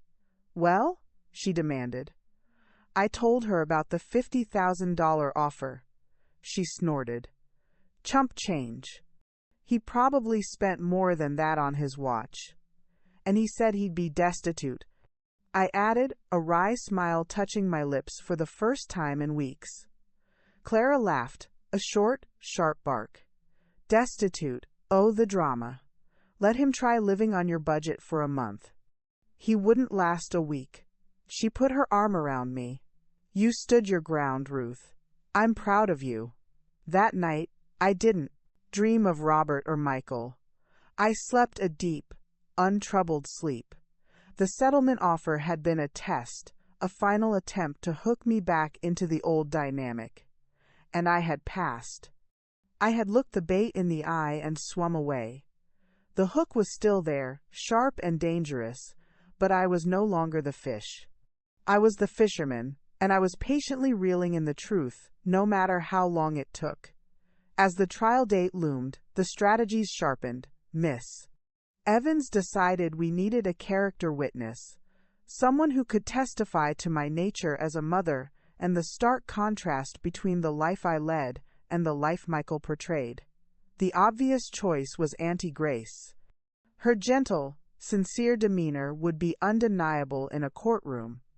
But Miss Evans had another, more unexpected name in mind: Sarah. "His wife?" I asked, incredulous. "She'll never testify against him. She's fully on his side." "People's allegiances can shift when they're under oath, Miss," Evans said calmly. "We can subpoena her. She was a recipient of some of this gifted money. She's a material witness. She can't refuse." The idea filled me with dread. I didn't hate Sarah. I saw her as another victim of Michael's charm and lies, trapped in the gilded cage he had built. Forcing her to testify felt cruel. Grace, when asked, agreed without hesitation. "I will do anything for you, Ruthie," she said, her eyes brimming with determined tears. The truth needs to be heard. The day of the depositions arrived. Grace went first. She was nervous, clutching a small handkerchief, but her voice was steady. She spoke of my devotion, my sacrifices, the years of quiet struggle. She described the humble, thrifty life I led, my worn-out shoes, my ancient car. She talked about the day I found the note from Robert, the devastation in my eyes. She was so genuine, so heartfelt, that even the court reporter seemed moved. Then it was Sarah's turn. She arrived with her lawyer, her face a pale, tight mask. She avoided looking at me. Michael's lawyer led her through a series of questions designed to bolster their narrative that I was a generous, if sometimes overbearing, mother who gave gifts and then changed my mind. But when Miss Evans stood for cross-examination, the tone changed. "Mrs. Thompson," she began, her voice polite but firm. "You posted a photograph on Instagram on the 12th of October featuring a new diamond band. Is that correct?" Sarah shifted in her seat. "Yes." "And that ring was a gift from your husband?" "Yes." "Can you tell the court approximately how much that ring cost?" I don't know exactly," Sarah stammered. "Would you say it was more or less than the $1,500 your husband requested from his mother for property taxes that same month?" The room went very quiet. Sarah's eyes darted toward Michael, who was staring rigidly ahead. "Objection! Relevance? His lawyer barked. Goes to the heart of the fraudulent intent, Your Honor, Miss. Evans countered smoothly. Judge Ramirez overruled the objection. Sarah was crumbling. Miss Evans didn't relent. She presented credit card statements showing lavish vacations, asked about the new SUV, the expensive handbags. With each question, the contradiction between Michael's pleaded poverty to me and their actual lifestyle became more and more glaring. Sarah, under the pressure and the weight of the evidence, could only give tight, one-word answers or plead ignorance. But the most devastating moment came when Miss Evans presented an email. It was from Sarah to Michael, from about a year ago. The subject line was, Your Mom. My breath caught in my throat. The email read, Can you ask your mom for the money for the country club dues? I really don't want to give up my membership. All the other wives are there. Just tell her it's for something else. There it was, in black and white. A conspiracy. They were a team, plotting how to best exploit me. Sarah put her hand over her mouth, a sob escaping. The carefully constructed facade of the innocent, supportive wife shattered into a million pieces. She wasn't a victim, she was a co-conspirator. She enjoyed the fruits of the theft and actively participated in the deception. The last shred of sympathy I had for her evaporated. When the deposition was over, Sarah fled the room in tears. Michael followed, his face a thundercloud. I sat there, stunned. I had thought finding out about the boat was the worst of it, but this felt more intimate, more humiliating. It wasn't just my son who saw me as a mark, it was his wife, too. I was a joke to them, a convenient piggy bank to be tapped for their social climbing ambitions. Grace came and sat beside me, taking my hand. I'm so sorry, Ruthie, she whispered. Clara, who had been observing, simply said, Now you know, now you really know. And I did. The witness had not just testified about facts, she had testified about the utter moral bankruptcy of my son's entire world. The battle was no longer about money, it was about exposing a sickness. And as painful as it was, I knew it was a necessary surgery. The infection had to be cut out, all of it, before I could truly heal. The night before the trial was to begin, a profound stillness settled over my house. The frantic energy of preparation was gone. The boxes of evidence were packed, the witnesses were prepped, the strategies were set. There was nothing left to do but wait. Clara had insisted on staying the night, a soldier guarding her comrade on the eve of war. She made us a simple dinner, and we ate at the kitchen table, the silence between us comfortable, full of unspoken understanding. You ready for this? She asked finally, pushing her plate away. I looked around my kitchen at the chipped tile I'd been meaning to replace, at the faded curtains I'd sewn myself years ago, at the quiet, simple life contained within these walls. This was what I was fighting for. My peace, my autonomy, my right to a future that wasn't defined by someone else's greed. Yes, I said. And I was. After Clara went to bed, I couldn't sleep. I wandered into the living room and did something I hadn't allowed myself to do in months. I opened the cupboard where I'd stored the face-down photographs of Michael. I took them out, one by one, and laid them on the coffee table. The baby, the boy, the teenager, the young man. I traced the lines of his smiling face with my finger, and I let the grief come. Not the sharp, angry grief of betrayal, but the soft, sorrowful grief of loss. I was mourning the son I thought I had. I was saying goodbye to the dreams I'd cherished for him, dreams of integrity, of kindness, of a love that was reciprocated. It was a necessary funeral. I cried for a long time, silent tears that cleansed rather than weakened. When I was done, I felt hollowed out, but also lighter. I had made room inside myself to let go. The doorbell rang, a soft, unexpected chime in the quiet night. My heart leapt into my throat. Who could it be at this hour? Clara, hearing it too, came padding down the stairs, her robe tied tightly around her, a rolling pin in her hand like a comic book heroine. "Who is it?" she called out sharply. "It's me," a voice said, small and muffled through the door. "It's Sarah." Clara and I exchanged a look of pure astonishment. Clara unlocked the door and opened it a crack. Sarah stood on the porch, shivering in a thin jacket, her face swollen and pale from crying. She looked like a lost child. "What do you want?" Clara asked, her voice like granite. I need to talk to Ruth, please." Clara looked at me, a question in her eyes. I nodded slowly. Clara stepped back, allowing Sarah to enter, but she didn't go far, standing guard by the stairs. Sarah stood in the middle of my living room, her eyes taking in the photographs spread out on the table. Fresh tears welled in her eyes. "I'm so sorry," she whispered, her voice breaking. "I'm so sorry. I didn't say anything. I just waited. The deposition, it broke me," she said, wrapping her arms around herself. "Seeing it all there, I couldn't pretend any more. I've been pretending for years." She looked at me, her eyes pleading. He made it seem so normal. He said all families were like this, that it was just how things worked, that you wanted to help, that you had plenty, that it made you happy. I was stupid. I was vain. I liked the nice things, and I didn't want to ask where the money really came from.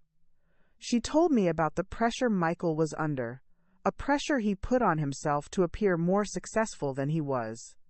She told me about his jealousy of his friends from college who had trust funds, his obsession with keeping up.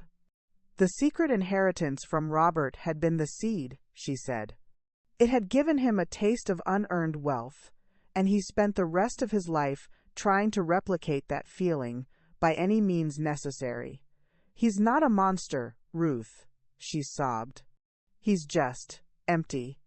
And he's terrified of anyone finding out."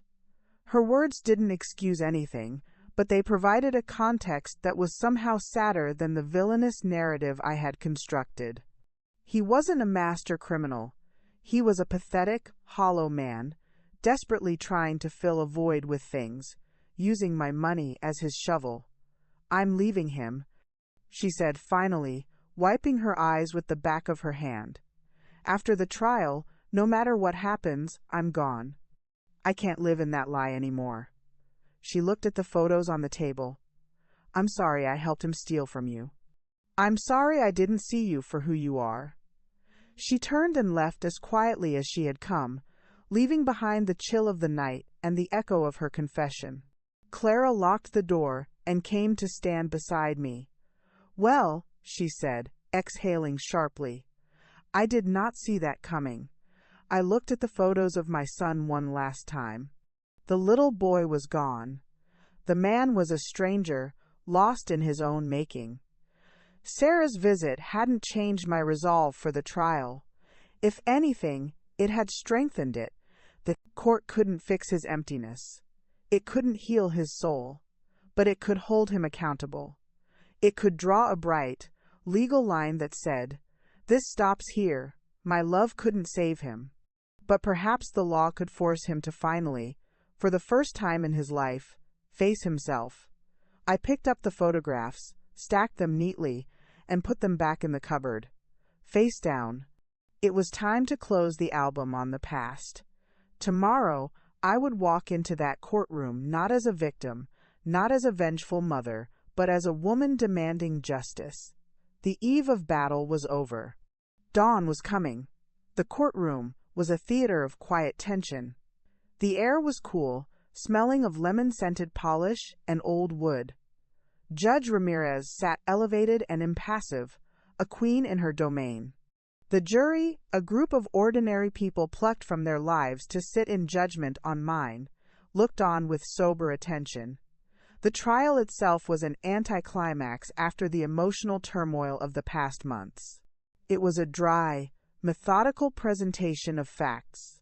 Miss Evans was brilliant, a conductor orchestrating a symphony of evidence. She led the jury through the timeline, the bank statements, the secret inheritance, the boat, the diamond ring, the country club email. She presented it not with melodrama, but with a cool, logical precision that was far more powerful. She painted a picture not of a family quarrel, but of a sustained, calculated fraud.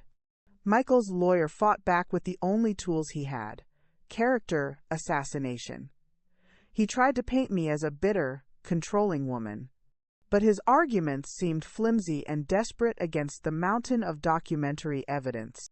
When he cross-examined me, trying to provoke me into an emotional outburst, I clung to the icy calm that had become my armor. I answered his baiting questions with simple, factual replies.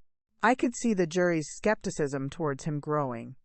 The closing arguments were the final act. Michael's lawyer pleaded with the jury to see this as a family matter, a sad breakdown in communication between a mother and son. He talked about the sanctity of the family and the danger of letting the law invade it. Then Miss Evans stood. She walked slowly in front of the jury box, making eye contact with each member. "Ladies and gentlemen of the jury," she began, her voice clear and confident. "This case is not about a family disagreement. It is not about a son who forgot to send a thank you note. This case is about theft. It is about a systematic, decades-long campaign of exploitation. Ruth Thompson is not a bitter mother. She is a victim of financial abuse." She gestured toward me. "Look at her. Look at the life she leads. Then look at the evidence of the life her son leads." He didn't just forget to pay her back. He created an entire fictional world of poverty and struggle to keep the money flowing, while he lived a life of luxury, funded by her sacrifices. He didn't just take her money. He stole her peace of mind, her financial security, and her trust. The law is not invading the family here. The law is here to protect a vulnerable member of that family from a predator who shares her DNA. Her words were a balm and a vindication. She saw it. She understood it completely. The jury was sent to deliberate. The waiting was agony. Clara, Grace, and I sat on a hard wooden bench in the hallway, not speaking, just holding hands. Hours ticked by. My mind raced through every possible outcome. Finally, the bailiff called us back in. The jury filed back in, their faces unreadable. Judge Ramirez asked if they had reached a verdict. The foreman, a middle-aged man with a kind face, stood and said, "We have, Your Honor." He passed a slip of paper to the bailiff, who handed it to the judge. She read it, her expression unchanged, and passed it back. The air in the room was so still I could hear my own heartbeat. The foreman cleared his throat. "On the count of fraud, we find the defendant, Michael Thompson, guilty. On the count of unjust enrichment, we find the defendant, Michael Thompson, guilty." He continued, reading through the list of charges. "Guilty, guilty, guilty." Each word was a hammer blow, not of vengeance, but of finality. The truth had been spoken aloud in a court of law and validated by a group of my peers. I felt a shudder go through me, a release of tension so profound it left me weak. The judge then moved to the damages. She awarded me the full amount we had asked for the $187,000 plus the $75,000 inheritance with interest. She also awarded me legal fees. It was a total victory, a complete and utter vindication. I looked at Michael. He was staring straight ahead, his face a ghastly shade of white, his shoulders slumped. He was no longer the powerful executive or the manipulative son. He was just a man who had been caught, exposed, and held accountable. There was no triumph in my heart, only a vast, echoing sadness. As we walked out of the courtroom, reporters swarmed, but Miss Evans shielded me. Clara had her arm tightly around me, and Grace was on my other side, weeping quietly with relief. We drove back to my house in silence. The war was over. I had won. The verdict was in, the judgment was entered. The law had given me back what was mine. But as I stepped back over the threshold of my home, I knew the real work was just beginning. The court could give me a financial judgment, but it couldn't heal the hole in my heart where my son used to be. It couldn't rebuild the 30 years I had lost. The verdict was an end, but it was also a beginning, the first day of the rest of a life that was finally, completely, and undeniably my own. Winning in court was one thing. Collecting the money was another. The verdict was a piece of paper. It didn't magically conjure $250,000 into my bank account. Michael, predictably, didn't write a check. The reckoning had entered a new, more pragmatic phase. Miss Evans moved quickly to enforce the judgment. She placed liens on his condo and his luxury cars. His wages were garnished, his bank accounts were frozen. The lifestyle he had worked so hard to curate, funded by deceit, began to publicly crumble. Foreclosure notices arrived at his door. The sports car was repossessed. It was a brutal, public unraveling, played out in the county records and on his own street for all his neighbors to see. I tried not to take pleasure in it. Clara, I'm ashamed to say, followed the news with a certain grim satisfaction, bringing me updates like a cat presenting a captured mouse. The BMW is gone, she'd announce. The country club membership has been revoked. I'd nod, feeling nothing but a hollow pang. This was the consequence I had demanded, but watching it happen felt like watching a building I'd once loved being demolished. There was no joy, only the necessary noise of collapse.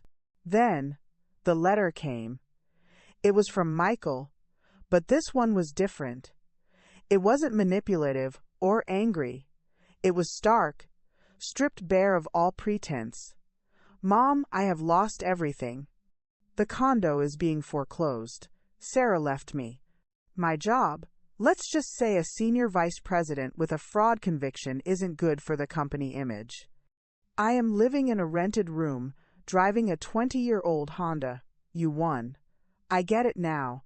I really get it. I was wrong. I was a thief and a liar. I exploited your love in the most disgusting way. I don't expect your forgiveness. I don't deserve it. I just wanted you to know that I see it now. The person I became. I hate him. I am so sorry for the pain I caused you. I am sorry for betraying Dad's memory. I am just sorry. Michael, I read it sitting at my kitchen table. The same table where I'd balanced my checkbook with such anxiety for so many years. The words were simple, and for the first time, they felt true. There was no plea for money, no request for reconciliation. It was a confession, an obituary for the man he had been. I cried.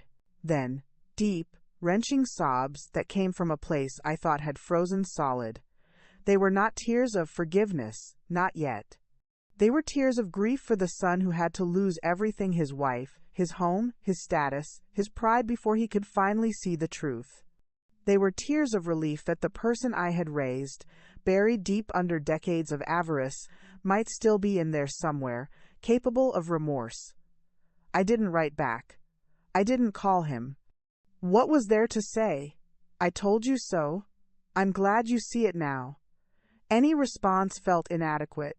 The reckoning was his to bear. My journey was separate now. With the wage garnishment in place, a slow, steady trickle of money began to appear in my account each month.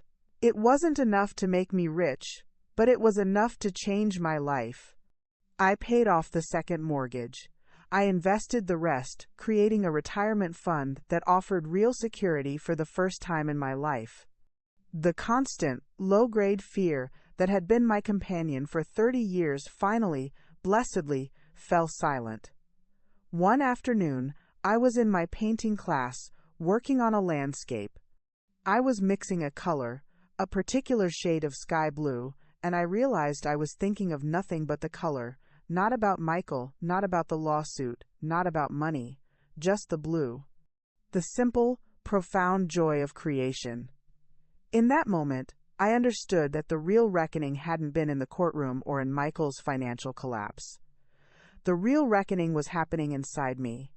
It was the quiet, patient work of reclaiming my own mind, my own time, my own joy, moment by moment, brushstroke by brushstroke. The verdict had given me back my money. But this peace, this focus was giving me back myself.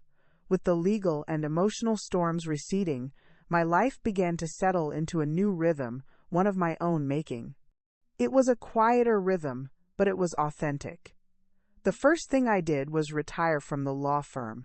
I gave my notice, worked a gracious 2-week transition, and on my last day my colleagues threw me a small party. They gave me a set of expensive watercolor paints and brushes. "For your next chapter," they said. I cried, realizing how much of my identity had been tied to that job, a means to an end that was now, finally, over. My days were no longer structured by a clock or a boss, but by my own desires. I woke up with the sun and had coffee on the porch, listening to the birds.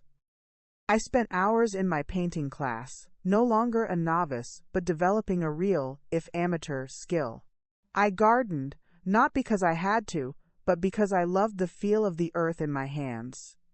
I started a small vegetable patch where Robert's roses had been. It felt symbolic nourishment replacing ornament. I also started to travel. Nothing extravagant, but small, solo trips that I had always dreamed of.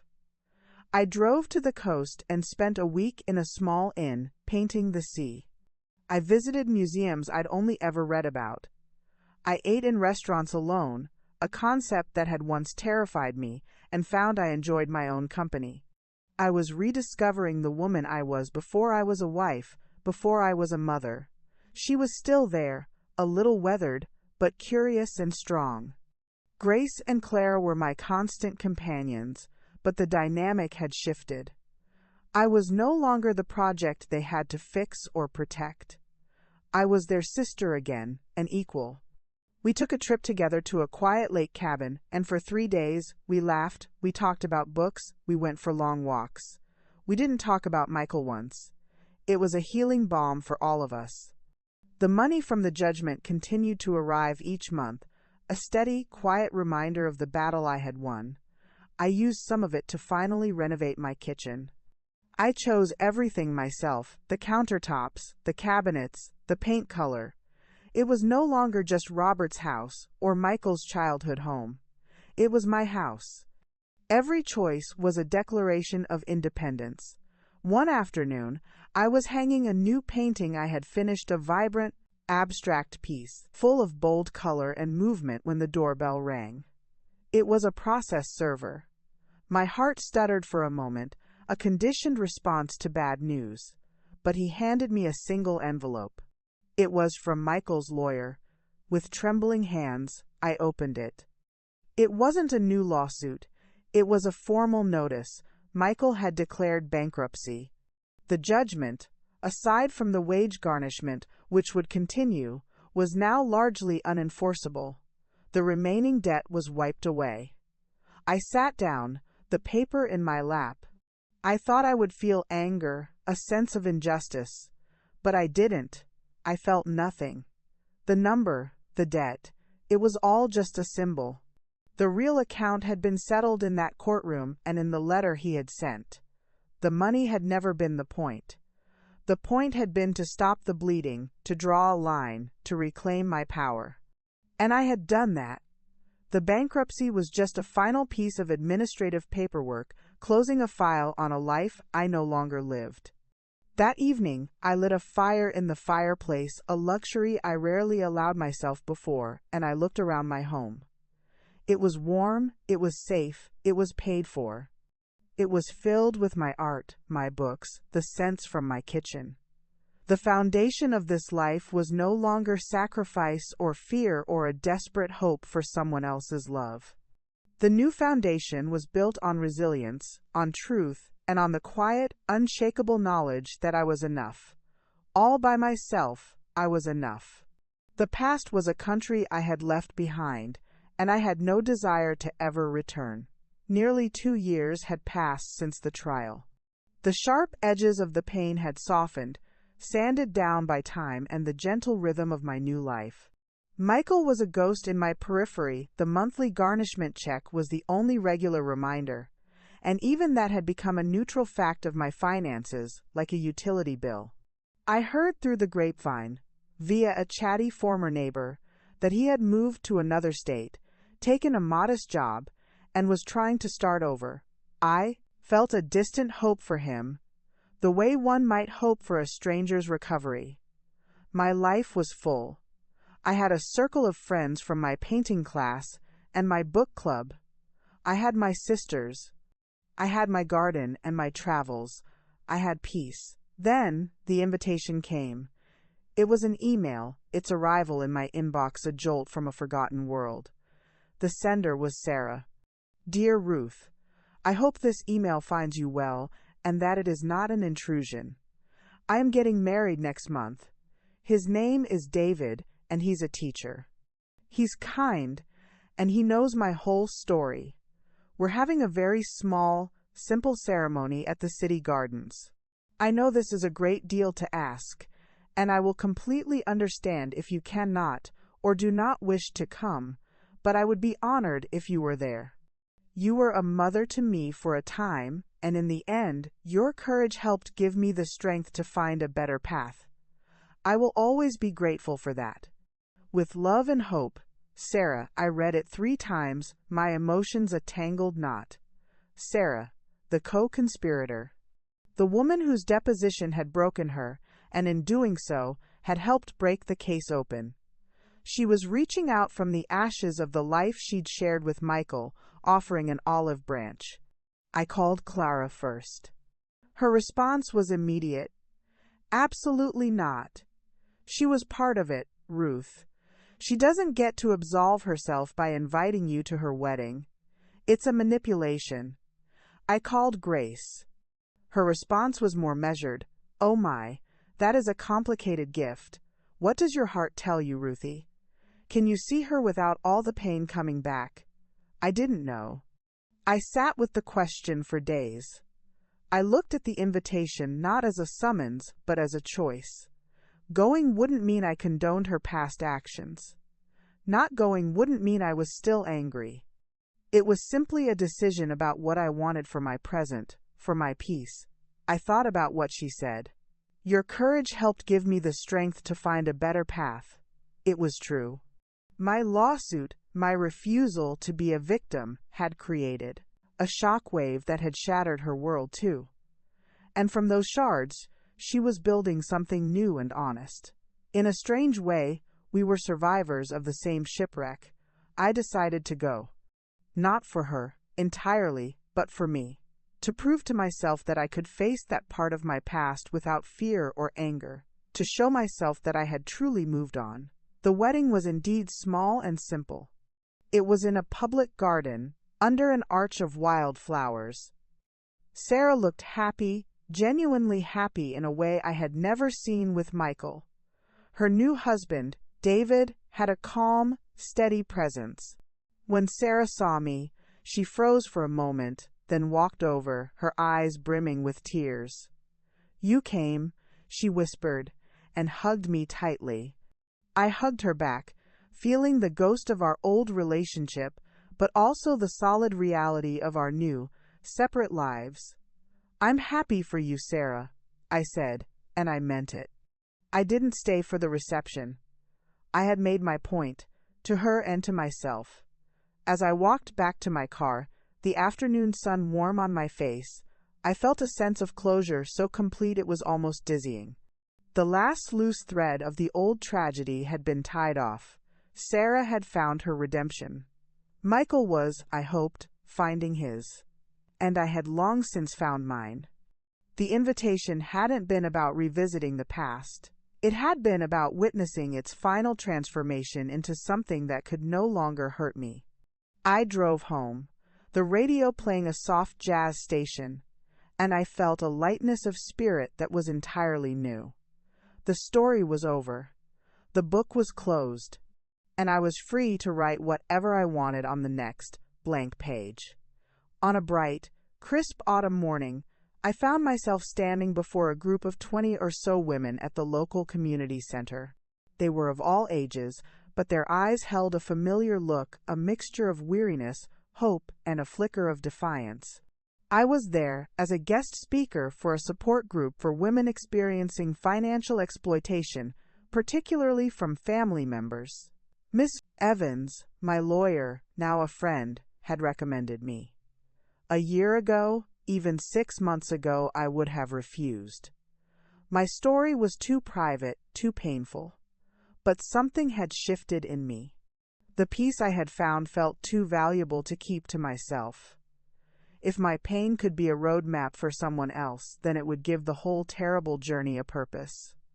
I stood at the simple podium, my hands resting on the smooth wood. I took a deep breath.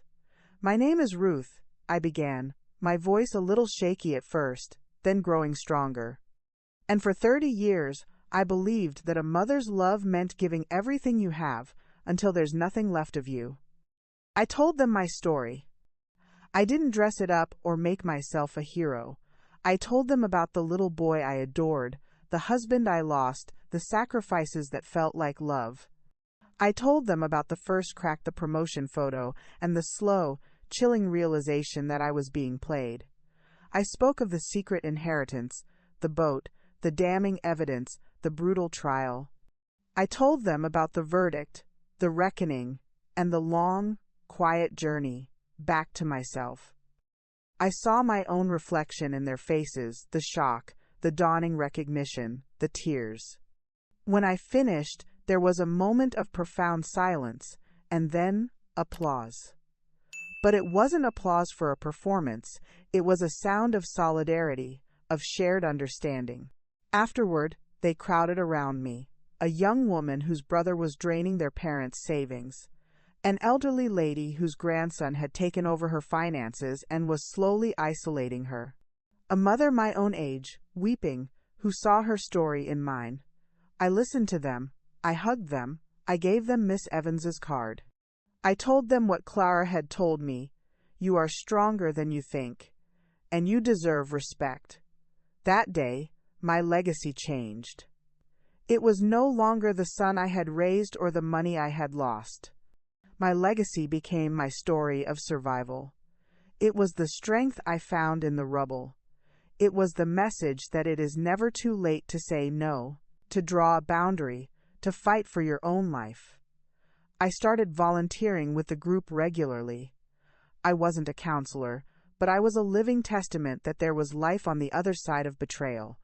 I became Auntie Ruth to these women, a title I cherished more than any other I'd ever had. One day, after a particularly emotional meeting, I went home and sat in my renewed garden, looking at the robust vegetables and the late-blooming flowers. I thought about Robert. The anger I had felt towards him had mellowed into a complicated sadness. He was a man of his time, perhaps, who thought he was doing the right thing by his son. His mistake had caused immeasurable pain, but it had also, ultimately, forced me to find a strength I never knew I had.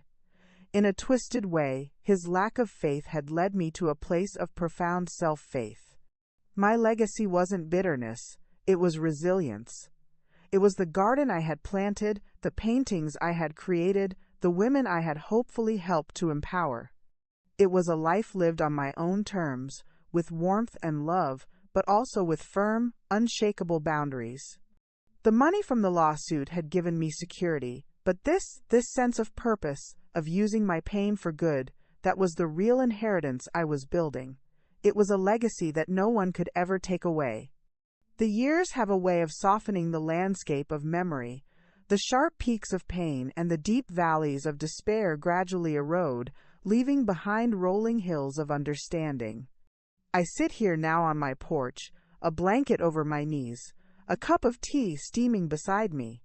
The autumn leaves are a blaze of fire against the clear blue sky. It's a scene of such profound peace, It's hard to believe the storm that once raged through my life. My name is Ruth. I am 58 years old. I paid for my son's life for 30 years until I found out his dark secret. The secret wasn't a hidden vice or a shocking crime. The secret was the rot of entitlement, the cancer of greed that can grow in the heart of someone you love most, fed by your own unconditional devotion. If you are listening to this, perhaps you are in the middle of your own storm. Maybe it's a child, a spouse, a parent, a friend who is taking from you your money, your peace, your spirit. You feel trapped because love has chains stronger than steel. You're afraid that setting a boundary means you are a bad mother, a bad wife, a bad person. Let me, as Auntie Ruth, tell you what I learned. Love is not a blank check. Love is not setting yourself on fire to keep someone else warm. Real love, healthy love, wants the best for the other person, and that includes wanting them to be a person of character, of integrity, of accountability. Enabling someone's worst instincts is not love. It is the opposite of love. It took me 30 years to learn that the most important relationship you will ever have is the one you have with yourself. For decades, I saw myself only through the lens of Michael's mother. When that lens shattered, I had to learn who Ruth was. And I discovered a woman who was resilient, a woman who was brave, a woman who deserved respect. The journey was the hardest thing I have ever done. The confrontation, the lawsuit, the family gossip, the sheer weight of the betrayal, it nearly broke me. But on the other side of that pain was a freedom I never knew existed. The freedom of living a life that is truly your own. The freedom of spending your time, your energy, and your money on things that bring you joy and peace. My son and I do not have a relationship today. That is the tragic cost of this story. But the relationship we had was a poison, and cutting it out was a necessary surgery for my survival. I hold a quiet hope for him, that he finds his way, but his journey is his own. My journey is mine. And my journey is good. It is filled with painting and gardens, with dear friends and my wonderful, fierce sisters. It is filled with the quiet satisfaction of helping other women find their own strength. It is a life built on a new foundation, one of self-respect. So, if you take one thing from my story, let it be this: you are enough. Your love is valuable and should be treated as such. You have the right to say no. You have the right to protect your peace. You have the right to a life that is not defined by someone else's needs and demands. It is never, ever too late to reclaim your story. The darkest secret is not what others hide from you. The darkest secret is the power you hide from yourself. Find that power, nurture it, fight for it. Because you, my dear, are worth fighting for. This is Auntie Ruth, signing off, with all my love and hope for your own journey to peace. Up next, 2 more incredible stories are waiting for you right on your screen. If you enjoyed this one, you won't want to miss these. Just click to watch and don't forget to subscribe.